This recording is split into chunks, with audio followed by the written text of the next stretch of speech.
My neighbor decided to start raising bees, but my daughter is dangerously allergic to them. But my neighbor says he can do whatever he wants on his property.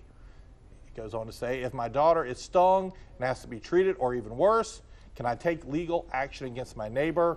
Or what about before that happens? Matt, we've run into this question before, kind of like with dogs, some dog issues and everything. Bees, have you ever gotten this one in court before? We have not had a bee question or a bee case before, unfortunately. Probably the one issue is bee identification.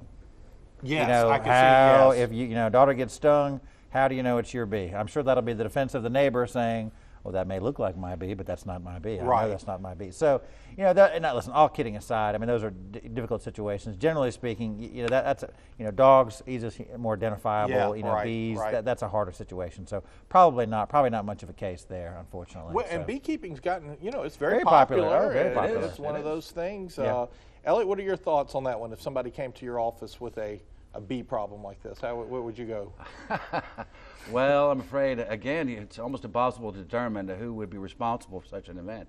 It could be an act of God. It could be, the dog could have been stung by a bee, irrespective of your neighbor even having a beehive. Right. You just can't identify who really is responsible. That may just be bad luck, really. It could be just a little bad bit luck, really. unfortunately. All right, now this wouldn't apply where I am in George County, but Matt, for example, you're in a city. Ocean Springs has a planning department.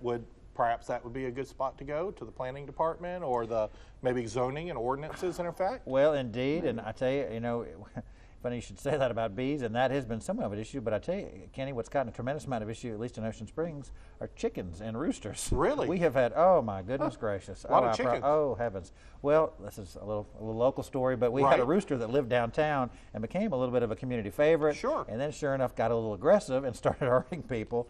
And so it became an issue, and there was a pro-rooster group and an anti-rooster group, and they had ordinances, and we have cat ordinances, as you know. It's made a lot of news. We have a cat sanctuary city. We'll talk about all that sometime, I'm sure. But anyway, so a lot of those things. So maybe your planning department. Maybe so. That's right. Maybe your planning department on there. So.